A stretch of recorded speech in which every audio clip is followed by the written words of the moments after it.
Ito ang isla na pag-aari ng mga pusa. Mayroong 144 na pusa ang naninirahan sa islang ito dahil sa malaking batong hugis pusa sa isla.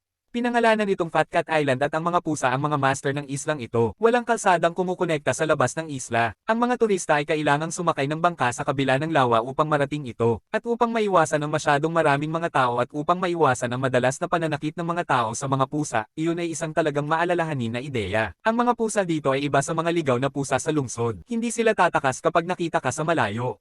Sa halip, palibutan ka nila gamit ang kanilang maliliit na ulo at bibigyan ka ng kakaibang tingin. Bago pumunta sa islang ito, lahat sila ay mga pusang gala. Ang ilan ay inabandona dahil ang kanilang may-ari ay lumipat, ang ilan ay itinali sa mga bag at itinapon sa basurahan ng mga masasamang tao, ngunit ngayon, ang bawat isa sa kanila ay may sariling pangalan. Maaari silang kumain ng buong puso at matulog sa magagandang maliliit na bahay araw-araw. Maaari silang magkayakap sa mga bisig ng tao at kumilos ng cute. Kung ikaw ay nasa ilalim ng maraming pressure sa trabaho, maaari mo ring pumunta at magpahinga kasama ang mga maliliit na mga pusang ito.